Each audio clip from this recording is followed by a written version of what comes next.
आवाज कम आ रहा है।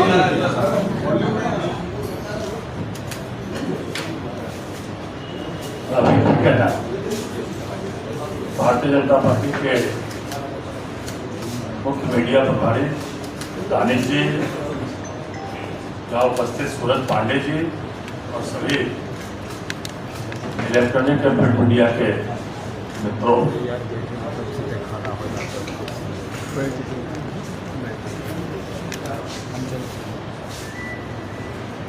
ये जो वोटर अधिकार यात्रा चल रही है, ये वोटर अधिकार यात्रा नहीं, विपक्ष के प्रधानमंत्री और मुख्यमंत्री के लिए उम्मीदवार चयन की लड़ाई चल रही है। खुद को राहुल गांधी के द्वारा बिहार का मुख्यमंत्री बनाना, उसका उम्मीदवार बनाना चाह रहे हैं। तेजस्वी यादव कल राहुल गांधी जी को देश का प्रधानमंत्री बना रहे थे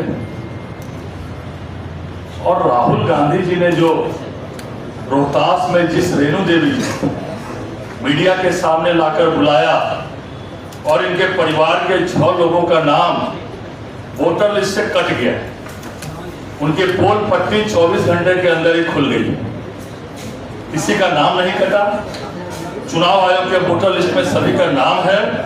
राहुल गांधी को इसके लिए जरूर माफी मांगनी चाहिए कि ऐसा दिग्भ्रमित करने के लिए, मीडिया में हाइड करने के लिए वो लाते हैं और उनकी पोल पट्टी 24 घंटे के अंदर ही खुल जाती है। जिस सीडीएस के आंकड़े पर राहुल गांधी ने यात्रा का शुभारंभ किया है, यात्रा की योजना बनाई है, कल उसी सीडीएस के प्रमुख संजय कुमार ने महाराष्ट्र चुनाव के संबंध में पोस्ट किए गए ट्वीट के लिए माफी मांगी और उसने ट्वीट को डिलीट भी कर दिया। उन्होंने स्वीकार किया है 2024 के लोकसभा और 2024 के महाराष्ट्र के विधानसभा चुनाव के आंकड़े की तुलना करने में त्रुटि हुई है। अब जब संजय कुमार जी ने माफी मांगी है तो क्या राहुल गांधी देश से माफी मांगेंगे? खुद को ज्ञान नहीं, खुद को जानकारी नहीं, कोई किसी ने ट्वीट कर दिया तो उसके लिए मीडिया का हाइट बनने के लिए, मीडिया में छपने के लिए कुछ भी बोल देना। और जब संजय कुमार जी ने माफी मांगी तो राहुल गांधी क्या देश से माफी मांगने वाले हैं? निश्चित रूप से उनको देश से माफी मांगनी चाहिए। और अब मैं ज्यादा दूर नहीं जाता, मैं दरभंगा की बात करता हूं। दरभंगा के जब कांग्रेस में थे कीर्ति आजाद जी, तो उन्होंने कहा था, ये मीडिया में आप भी देख रहे होंगे, मैं भी देख रहा हूं, तो उनके पिताजी तत्कालिक भागवत झा आजाद जी जो मुख्यमंत्री भी थे, पिताजी बूथ कैप्चरिंग करके चुनाव जीते थे। और ये मेरा कोई आरोप नहीं है, ये कीर्ति आजाद जी ने मीडिया में बयान दिया था उस समय कि हम लोग जाते थे बूथ कैप्चरिंग करके जो है जिताते थे। अब वो लोग आज के दिन वोटर अधिकार यात्रा की बात कर रहे हैं। तेजस्वी और राहुल यात्रा में इतने मगन हो गए कि उनकी गाड़ी पुलिसकर्मी पर चढ़ गई। ये लोग उस पुलिसकर्मी को देखने के लिए गाड़ी से भी नहीं हुए। इसे जनता के दर्द से इनको कोई मतलब नहीं है। हाथ हिला रहे थे, पानी की बोतल फेंक रहे थे, लेकिन एक बार भी उतर के उस पुलिसकर्मी से का इन्होंने हालचाल भी नहीं लिया कि चक्का उस पर चढ़ गया, क्या हंस उनका था। यात्रा के दौरान औरंगाबाद में नवीनगर विधायक के ड्राइवर के साथ मारपीट की गई। खुद तेजस्वी यादव के भाई ने कहा कि इस यात्रा में जयचंदों की फौज चल रही है। और ठीक ही कहा राहुल गांधी और तेजस्वी लोकतंत्र बचाने के लिए नहीं, बल्कि उसे तार तार करने के लिए यात्रा निकाली है। विपक्ष को लगता है कि रैली में जो भीड़ इकट्ठा होती है वो सारे इनके वोटर्स हैं। अरे भाई, सर्कस में लोग जोकर को देखने जाते हैं, क्योंकि उनका मनोरंजन होता है। कांग्रेस और राजद का फंडामेंटल रूल है, वोट लो छोड़ दो, वोट लो छोड़ दो। जनता ने 90 चुनाव में इनको वोट की चोट से इतना घायल कर दिया है कि फिर से हार के डर से वोटर को ही संदिग्ध मानने लगे। बिहार की स्थिति लोगों को पता है, इन लोगों ने भी सर्वे कराया है।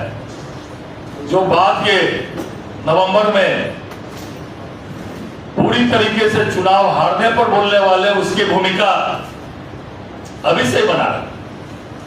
संवैधानिक संस्थाओं पर उंगली उठाना, और लालू यादव जी ने टीएन शेषन के बारे में अपने जमाने में कहा था, मुख्य चुनाव आयुक्त टीएन शेषन को, कि रस्सी से बांधकर खटाल में रखने की उन्होंने धमकी दी थी। जो व्यक्ति, जो दल के नेता मुख्य चुनाव आयुक्त के बारे में उस समय बोल रहे थे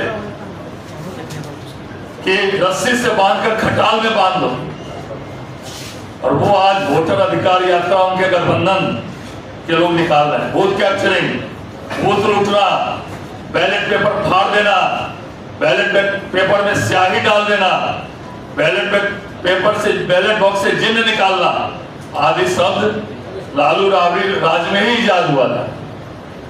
क्या हालत था उसमें, आप लोग दिखाते थे, दो आदमी मिलकर ठप्पा मार रहे हैं, दो आदमी मिलकर लूट रहे हैं, कहीं बैलेट का बक्सा नाले में नजर आता था।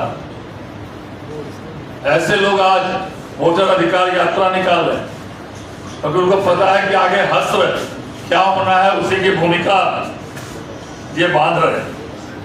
भारत के इतिहास में पहली बार वोट चोरी का कारनामा कांग्रेस के ही समय हुआ था। वर्ष 1957 में बेगूसराय जिले के बलिया लोकसभा सीट से कांग्रेस प्रत्याशी सरजू सिंह के कहने पर माफिया डॉन कामदेव सिंह ने मतपटिया लूटी थी और बूथ पर कब्जा किया था, जिस वजह से कांग्रेस प्रत्याशी सरजू सिंह की जीत हुई। लगातार वोट लूटने का, बैलेट बॉक्स बैलेट छापने का इतिहास कांग्रेस और राजद का रहा है। इसीलिए ये लोग आज वोटर अधिकार यात्रा की बात करते हैं, जिन लोगों का इतिहास ही वोट लूटने का रहा है, बैलेट लूटने का रहा है। एक तरफ राहुल गांधी ने पुरखों के संविधान निर्माता बाबा साहब को धांधली करके चुनाव हरवा दिया था, वही दूसरी ओर लालू यादव ने अपने जन्मदिन पर अंबेडकर के फोटो का, अंबेडकर जी के फोटो का अपमान किया था। किस मुंह से ये लोग संविधान और दलित अस्मिता की बात करते हैं? जिस कांग्रेस ने जगजीवन राम को प्रधानमंत्री नहीं बनने दिया, उसके ही शहजादे यहाँ संविधान और दलितों की बात कर रहे हैं।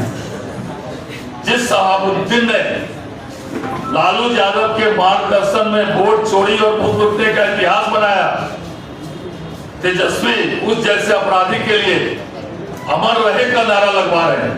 तेजस्वी यादव के मुंह से वोटर अधिकार यात्रा, लोकतंत्र एवं संविधान बचाने की बात शोभा नहीं देता है।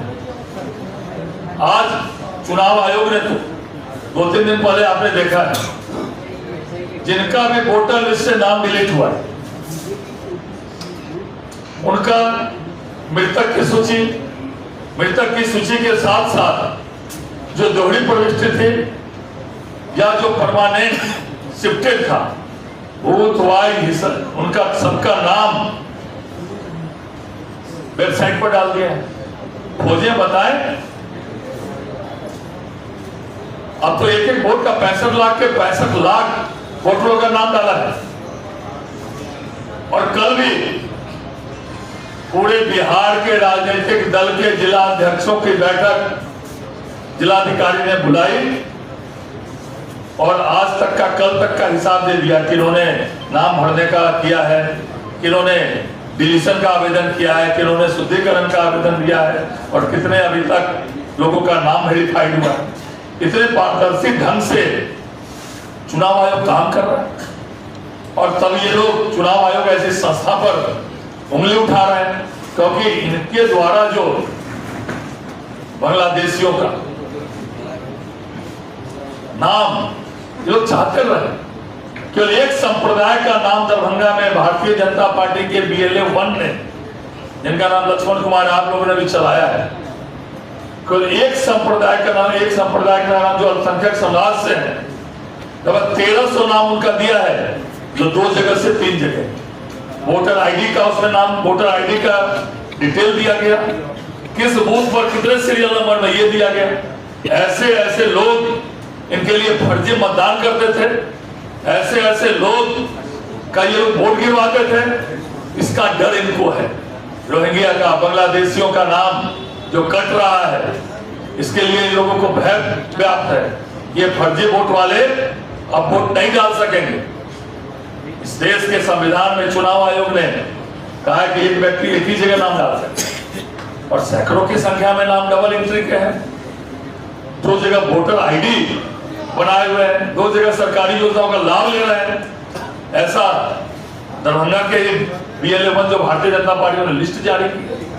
इसलिए उनका जो वोटर अधिकार यात्रा नहीं है, इन लोगों ने जो फर्जी काम किया है, जो संवैधानिक संस्थाओं पर इन लोगों ने लगातार जहां ये जीतते हैं वहां चुनाव आयोग पर आरोप नहीं लगा।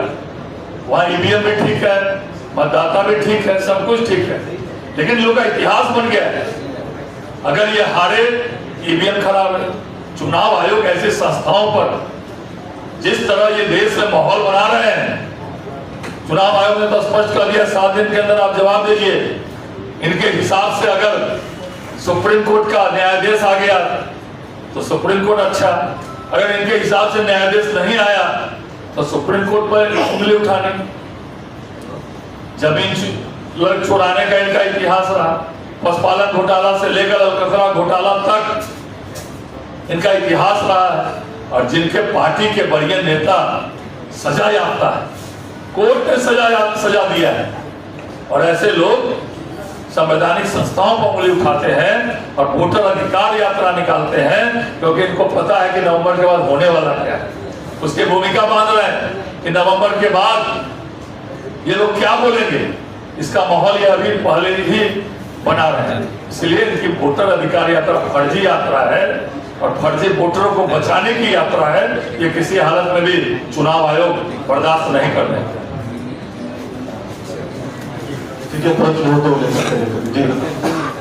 यात्रा में लगातार सत्ता पक्ष के ऊपर हमला कर रही है, वोट चोर, गद्दी चोर और जनता से नहीं बात है।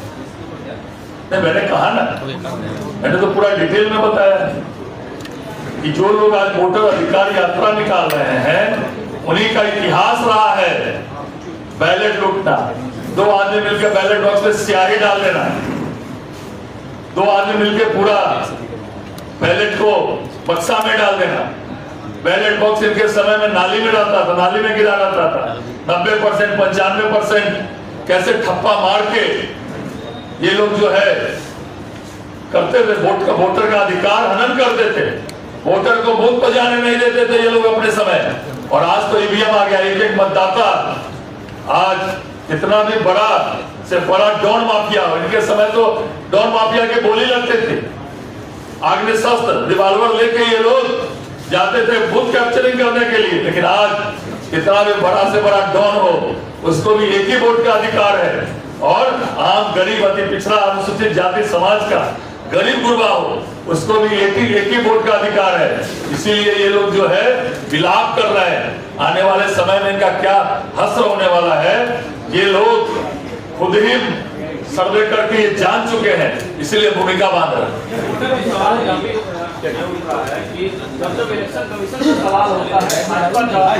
नहीं, इलेक्शन कमीशन ने जवाब दिया है, आप लोगों ने लाइव किया है। चुनाव आयोग के मुख्य चुनाव आयुक्त ने इनको कहा है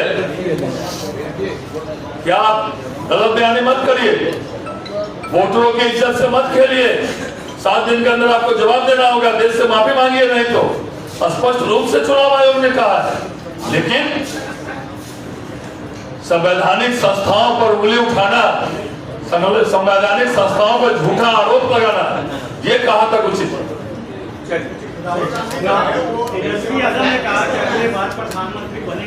उसी के तो मैंने कहा ना कि यहाँ उम्मीदवार बनाने की चल रही है। तेजस्वी यादव चाहते हैं कि मुझे मुख्यमंत्री का उम्मीदवार घोषित कर दिया जाए, मैं उम्मीदवार बन के घूमूं, और राहुल गांधी को वो प्रधानमंत्री बना के घूम रहे हैं। ये आपस में प्रतियोगिता चल रही है कि जल्द से जल्द मुझे ये होनी जाने कोई प्रधानमंत्री का उम्मीदवार खुद ही बन जाए या बनवा ले, या प्रधानमंत्री का उम्मीदवार खुद ही बन जाए बनवा ले। लेकिन देश की जनता आज प्रधानमंत्री जी को चाह रही है, और जिस ये राशन कार्ड पर उंगली उठा रहे थे, वही देश के 80% लोग फ्री में आज निःशुल्क राशन उठाकर और प्रधानमंत्री जी को, नरेंद्र मोदी जी को प्रधानमंत्री बना रहे हैं और नीतीश जी को मुख्यमंत्री बना रहे हैं। और ये लोग फर्जी उम्मीदवार बन के घूमेंगे, उससे बिहार की जनता को कोई फर्क नहीं पड़ता।